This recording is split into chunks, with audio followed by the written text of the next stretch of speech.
we meet again. Welcome, Mike.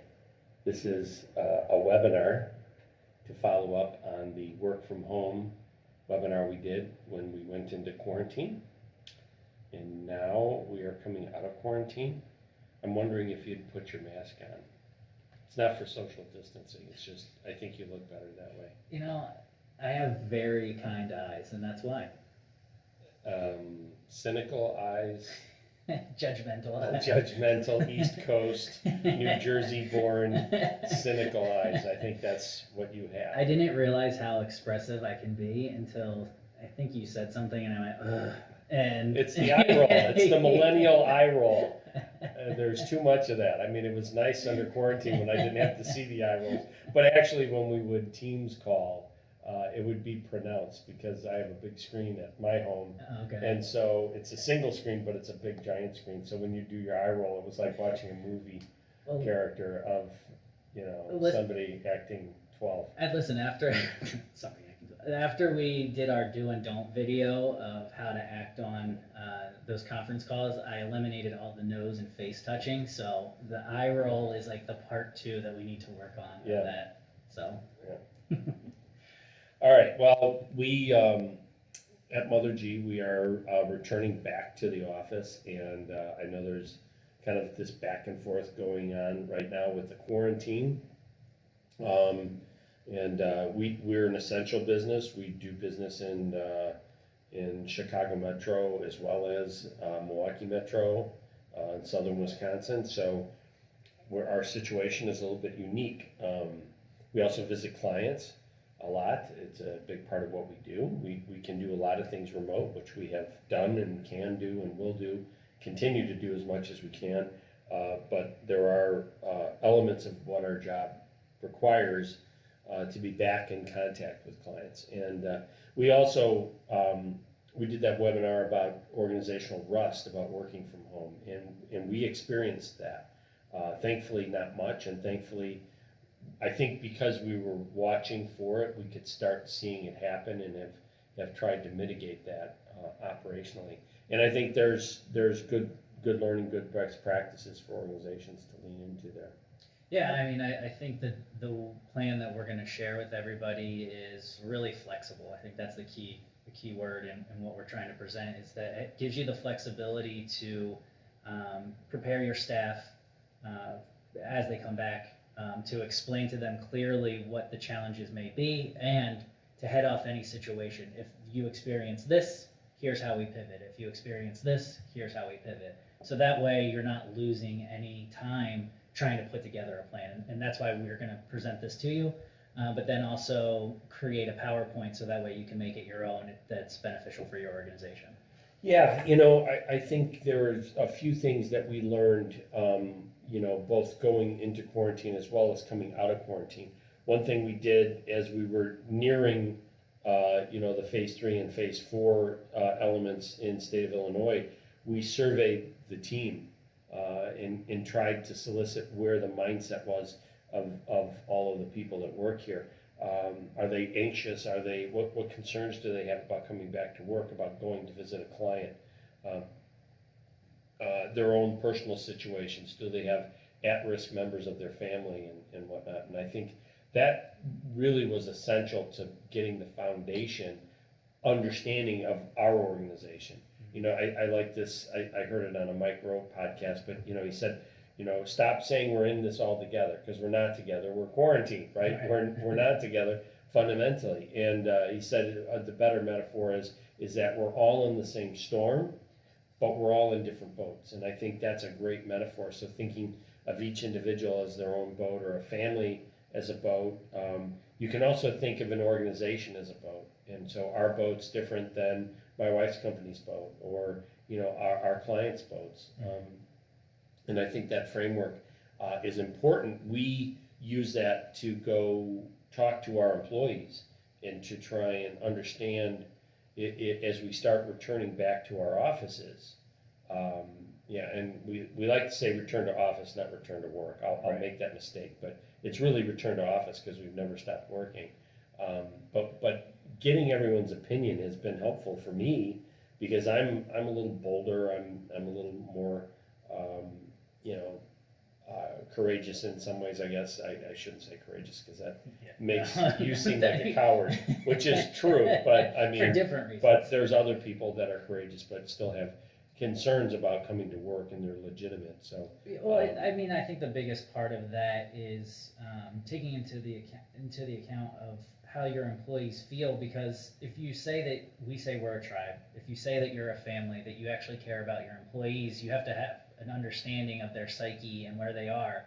And then even selfishly from a business aspect, if you're forcing somebody to be in a situation where they clearly have a reason why they would want to step back, their head's not going to be in the game, and you're not going to get the type of performance that you need. Absolutely. And it's a trickle down effect. I mean, it's a bad taste for the organization.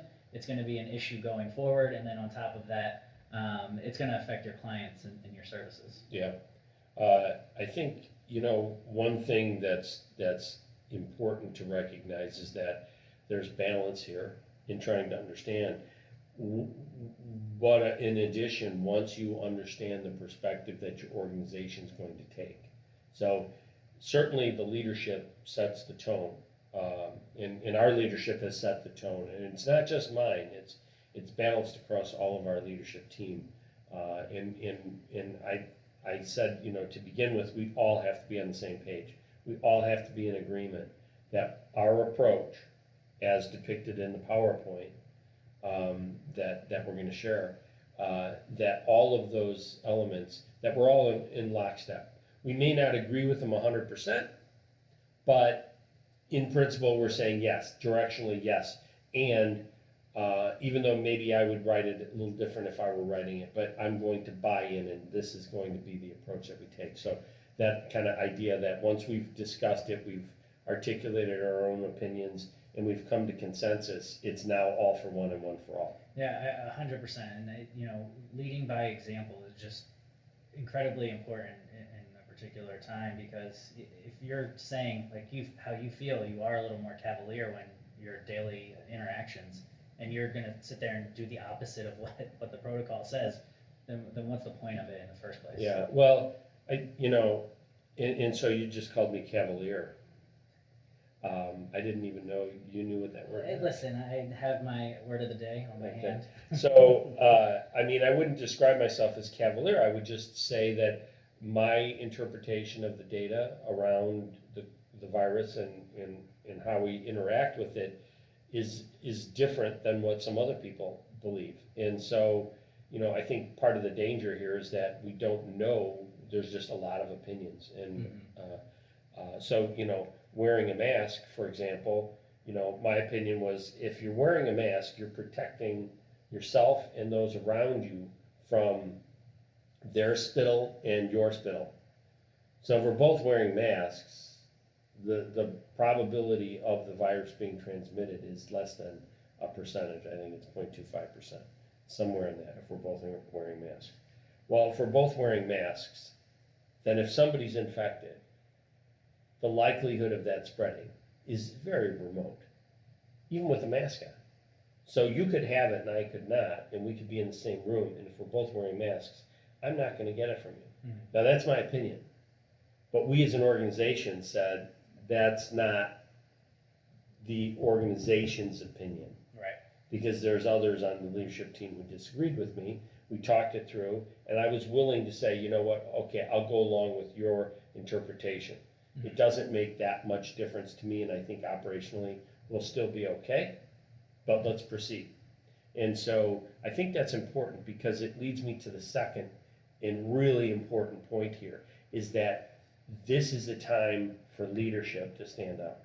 This is a time when you have consensus on your leadership team for you to stand up as the leaders of the organization and set the example. You said, lead by example. I think that's important, but it's also articulating to your team what you're doing and why, and making sure that they feel heard. Mm-hmm. Because you cannot cater to every individual's need. It just doesn't work that well. There are some jobs that have to be done in our office, for example. Mm-hmm. We ship and receive a lot of equipment. Somebody's got to be here to receive it, to prep it, to get it ready to go back out to a client. There's work that we have to do on that equipment, otherwise we drop ship it right to the client. So somebody's gotta be here fundamentally to ship and receive the equipment and hook it up so that one of our engineers can remote into the device, let alone, or come to the office and do something to it.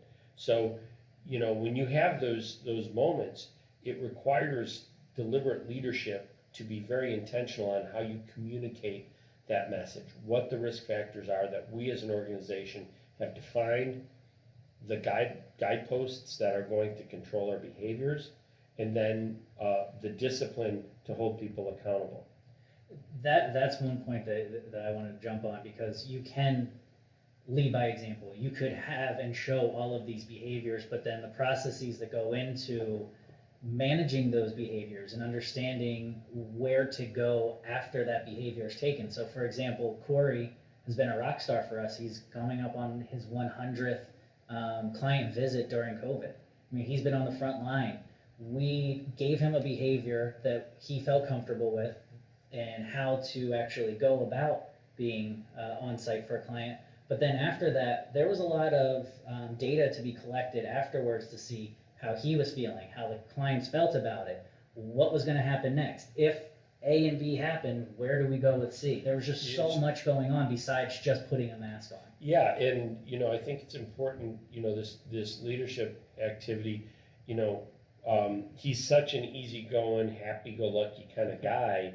I thought everything was fine. He's, how you doing, Corey? I'm doing great. How you doing, Dave? Really, upbeat and whatnot. Come to find out, because his manager, his lead, was checking in with him regularly, I found out that he was starting to burn out. He was starting to, it was wearing on him a little bit. Mm-hmm. And he was anxious about the fact that he was always going on site. He was worried about catching the disease and whatnot. And so it allowed us to step back and reset with him his expectations around what he was doing, give him some relief, find some backup, really allowed us to take it, in a different step, a different direction, if you will, to help him out. Had we not been checking in with him, I would have figured everything's fine. Right. And he might have just completely flamed out. Right. And, we had another individual who was having trouble with his home life, and we had to accommodate that individual in a different manner. He went on a short-term leave and allowed himself to get his kids situated in a better manner, and allowed him to come back to work. He's one of our best employees, but allowed him to come back fully charged and ready to roll, as opposed to, again, flaming out in this process. And so, we as leaders have to engage our team to understand what their fears are, what their anxieties are, what they're worrying about, and then help them get over those things. If they're in a home where there are no at-risk people, they're in the safe age zones, and they're anxious about coming to work, we have to help them realize that this is a safe environment. They're not going to get sick if they follow our protocols. Frankly, for example, you might, you have that anxiety about coming to the office. You're more likely to die in your car driving to and from work than you are to get the virus. Oh, I drive 355 every day. Yeah, and the way you drive, New Jersey. But there are known risks. People, one of the things that drives me crazy is how they look at the flu versus how they consider coronavirus. And, my wife goes crazy when she says, it's not the same as the flu. I understand it's not the same as the flu. It's twice as bad as the flu. It's not 10 times as bad as the flu. It's twice as bad as the flu. Most of the data indicates it's twice as lethal as the flu. And, it's bad. The thing is, she misunderstands me. I'm not saying we should just treat it like, any old, a common cold. Common cold kills you too, by the way. The flu kills a lot of people every year. But we've become complacent because we recognize it. It's something that's in our daily life. It's a known quantity. You know exactly what's going to happen. You know what's going to happen. You know how to mitigate some of the risks, and again, there's You've- years and years of data but- on it too. But you've also come to accept that 40 to 60,000 Americans die from the flu every year. Right. Like most people, first of all, most people don't know that. Right. So when they hear that, they go, that's not true. Just look it up. I mean, it's true.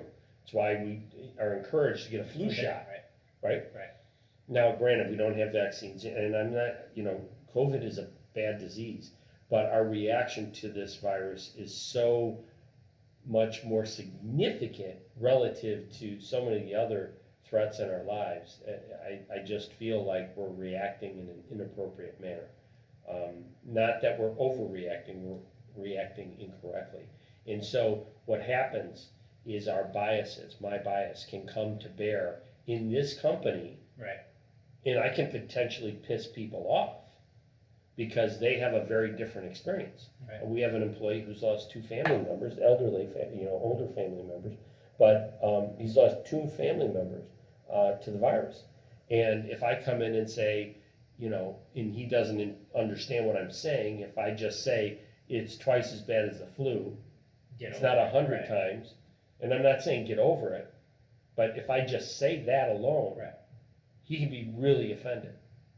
So this is why we have to deliberate and get the common message and decide what our approach is and take that approach as an organization forward. Regardless of our own individual biases, we have to buy in to the organizational perspective. And then I think you have to be ready for the exceptions.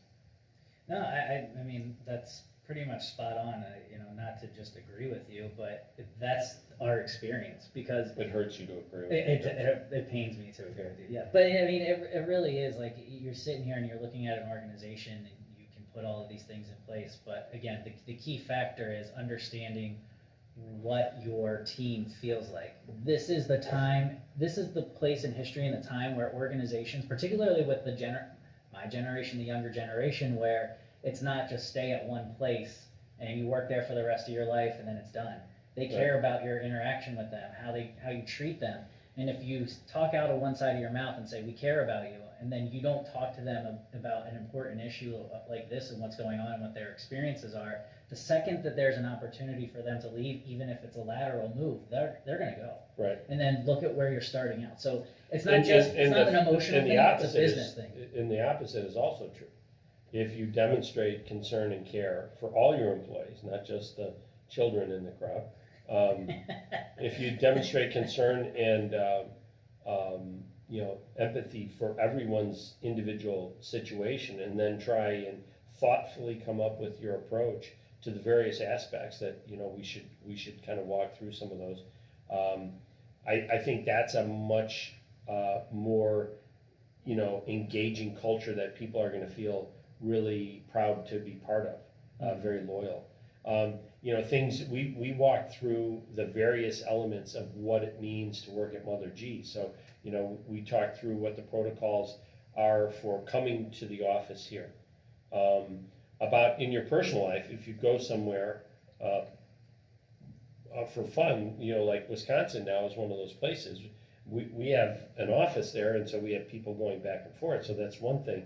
But if you're going to the Dells to a water park, what does that mean? And what do you need to do as part of that activity and behavior? What do you need to do to make sure that you're being safe in the workplace with your coworkers, as well as let alone your family and whatnot? So we've walked through the different scenarios of your coming to the office. How should we behave here? Going to the bathroom, we have limits on the number of people that can be in the restroom. Some people are a little more handsy in the bathroom than others. So we have to have protocols, and there are rules. I live in the Wild West in my mind, so. Well, keep it to yourself. So we've thought through the kitchen, the common areas, what that means, what behaviors we should have in place for visiting clients when we go on site. How should we practice safe protocols at their facilities? how do we adapt to what their protocols are? Right, It's right. another important factor because everybody's on a different spectrum on how they feel about it and Right. how they implement it into their own environments. Correct. We follow our standard at minimum, and then if somebody needs us to go more than what we feel is a safe, the baseline safe Right. practice, then we do that. Well, for example, we require masks when we're not sitting, but when we're safe distance in a conference room, or at our desks, we don't have to wear our mask. I was at a client recently, and they have masks all the time. Their protocol is more stringent than ours, and they feel it's appropriate that if you're in the office, you need to wear a mask. So I respected that. When we were in the parking lot, we put on our masks, and I didn't take it off until I returned to the parking lot. That was hard for me. I get a little claustrophobic. I smell my own breath. It's terrible. But it's different, and so I think you have to respect the client as well, and so we built that into our policy. We built in what happens if somebody is infected, both here, a client site, in your home. If you're in your personal time. Yeah. Right. What's the protocol for that? How to go about getting tested? One of the things, for our key employees, if you feel that you may have been exposed, most of the data right now says you need to let that virus in your body cultivate, if you will, for at least 3 to 4 days before you get tested. Because if you test too soon, you may show negative for any signs of the virus in your body. So if you think you've been infected, you need to wait 4 days. If you don't get the right test, a lot of the tests can take 3 to 5 days to get back. And so if you do the math on that, if let's say you think you were infected on Sunday, so you go in on Thursday to get tested, you might not get those results back to the following Tuesday or Wednesday. If you're basically saving yourself 2 work days. Right. Because Thursday and Friday would be the days you could come back if the results from that test were negative. And by the following Sunday, you've covered the 2-week quarantine period. So if you're an essential, and this is what we told our employees, if you believe you've been infected, you need to work from home for the next 3 or 4 days, and then go to the fast testing, the 15-minute testing, and the company will subsidize that test. We'll pay for the test to have it done in the 15 minutes. So you make the appointment, you show up, you get swabbed, and you have your results immediately. That way, we can get you, cleared to continue doing your job. Yeah, I think that, also the investment in paying for the employee to get that test really pays itself off, because then you stop factors of them being worried about having to take money out of their own pocket, potentially coming into the office when they feel like they're okay, but they're not 100% sure. The more factors that you can eliminate that would encourage somebody to come here when they're feeling iffy about their own personal health, is really important. So I think that was a really small detail in the plan, but a really important detail. I've seen examples of other organizations. I don't have one for MotherG, and I'm proud of this, but I've seen other organizations where it really looks like the employees are kind of taking advantage of the moment with work from home and quarantine and the illness, where they'll say, oh, I don't feel good. I think I should stay home. I may have been exposed, and they're not really sick. There's no outward signs. There's no temperature. There's no other symptoms. And so they're taking advantage of this moment to kind of slack off a little bit. And, we have some good examples of that from other organizations. And I think, the key there is, in that world, I think those people don't feel engaged either in their job or with the company. And I think, both are issues of leadership. One might be because the leader has allowed somebody who's not doing their job very well to stay in the organization. The other is maybe that individual feels like they're not being respected. Maybe that their concerns are being ignored. Right, and the mental fatigue too can play a really interesting role. So in times like these, you'll be able to figure out who are people that are great for your organization moving forward, and who isn't. Yeah. One of the things, and we had talked about this on a previous webinar, but one of the things that was important that we did is we made sure that we stayed engaged with the employees. They're not just, here's more work to do, or here's some work to do, but what are the fun aspects, the things that keep us connected to the culture of MotherG? So doing our Zoom happy hours, doing our daily workout challenge, doing, the variety of different, our TED Talks, all of those different things that kept everybody's mind engaged with MotherG, but not in the, Yeah. hey, you need to accomplish this task Right. today at this time. And the flexibility in work hours too. If you want to start at 7 a.m. and you want to work your 8-9 hours, whatever it is, that's okay. If that makes your schedule better, as long as you're accomplishing what your job Right. is so incredibly important. Something that I'm personally thankful, because I like to get up earlier and just knock it out and be ready. Yeah. Well, and I think, one of the things that maybe we have that some organizations don't, we have very clear KPIs that we report on everyone's job. So, I don't have to worry necessarily about somebody not doing their job. I'm in charge of the business development team, and I can look. I know how many phone calls they've made. I know how many conversations they've had with prospects. I know how many meetings they've set up on Zoom, and I know how many deals they're closing. So I have clearer view into how effective they are in their job. And we have that really for everyone in the organization. So, if somebody's not pulling their weight, we're gonna know about it. And it doesn't mean that we then pull out the baseball bat and start beating. It's a conversation. It's, hey, I noticed your numbers are down. What's going on? And that's the question that I think separates a good culture from a bad culture is what's going on. It's not that you're a poor performer and this is how you are and this is what you did. It's, are there other factors to take into account? Is there a family issue? Does you have two working incomes in most households nowadays? Is your wife's job coming into what you're doing? Is your husband's job coming into what you're doing that you're not able to complete whatever task that you typically would and live up to that standard that you set for yourself? Right. So looking at the environmental factors and just again, the mental fatigue of this whole situation, taking into account before you start pointing your finger and saying you're a bad employee Right. is incredibly important. Right. I think everyone is getting really frustrated. My sense is, talking to friends, family, as well as the team here, everyone's frustrated. Everyone just wants this to be over with. Just 100%. let's get this over with.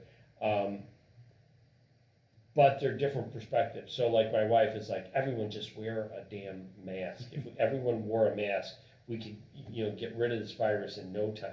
And so she gets really frustrated when she sees people, at restaurants and bars not wearing masks, wandering around in large crowds not wearing masks. Mm-hmm. She's like, why are they doing that? My perspective's a little bit different. I'm frustrated that, we have so many businesses being adversely affected in that, we're not doing enough to really help businesses get back up and running, and that we have policies that are really hindering that. Whether you're a believer that, teachers should be safe or whether teachers should be back in school, the frustration that parents as well as teachers have around not getting those kids back in classrooms and all the trickle-down ramifications. If you're a parent that, works and you have to work, and your children are in school with after-school care and now they're at home and there's no school for them, what do you do? Right. If you're working in a factory, you can't work from home. Right. So what do you do? And the kind of stresses that puts on everyone.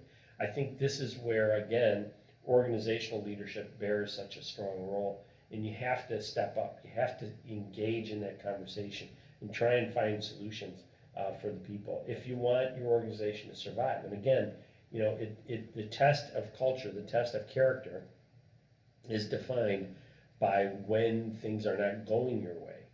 Moments like this, right?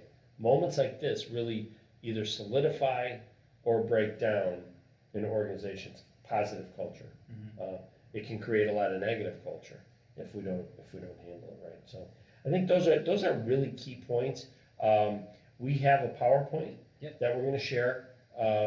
It has our perspective on coming back to the office and what it means under Phase 4 in Illinois, and the safe behaviors. You can use that to modify for your own. You can also, we're always here to chat about our perspective and to talk about some of the things that we've done and share our experiences. Yeah, I mean, if you want to hear Dave cry about wearing a mask throughout the office, you're welcome to do that. And then if you want to download the PowerPoint, you can go to motherg.com/webinars. You'll see the variety of webinars, so you can see the progression of the plan from April until now. Really.